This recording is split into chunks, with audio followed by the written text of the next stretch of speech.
大家好，我是阿胖。首先准备一大把黄豆，先用清水淘洗干净，然后控水捞出，再次放入碗中，加入清水，浸泡至少8个小时。接下来找几个比较干净的矿泉水瓶子，然后用小刀在水瓶的周身戳几个洞，底部也要记得戳几个。先这样，四面八方都戳上洞就可以了。黄豆从早上一直泡到了晚上，现在已经足足吸饱了水。把它控水捞出。第一种方法，放到滤布里，再把滤布盖上。第二种方法就是把泡好的黄豆放到矿泉水瓶里，像这样放一半的黄豆就行了，不要装太满。还可以放上绿豆以及花生。两种方法做好后，可以放到温暖的地方，这样发芽也会比较快。然后用遮光布盖上。每天再用清水滤洗一遍黄豆，水一定要滤干净，不要长时间泡着，否则容易发臭。放滤布的盆子最好是带有孔状的，这样容易漏水。这是第2天的样子，现在用清水淘洗一下。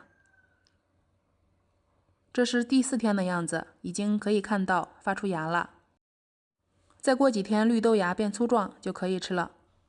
花生还没有出芽，可能现在温度还不行。黄豆像这样就可以了。这个时候的黄豆芽吃起来是最香的。今天就分享一个黄豆芽比较简单又好吃的做法。水烧开，下入黄豆芽，煮上8分钟左右，控水捞出，然后用凉水淘洗干净，放凉备用。接下来准备4根火腿肠，切成丁。再准备1把蒜苗，切成段。切好之后和豆芽放一起，然后多加一点小磨香油，再加入米醋、生抽、食用盐以及捣好的蒜泥，搅拌均匀就可以了。一道非常简单的凉拌蒜泥黄豆芽就完成了。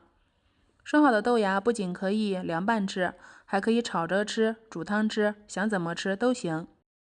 如果家中的菜已经吃完了，不能出去买，可以试试在家生芽苗菜的做法，简单健康无添加，非常的卫生。我们都知道黄豆的营养非常高，那么在生成豆芽后，营养的种类和含量就加倍了。像蛋白质水解成多种氨基酸，淀粉转化为果糖和低聚糖，以及含有多种维生素和碳水化合物等，利于人体吸收。不想买菜的可以试试自己生芽苗菜哦。谢谢您的观看。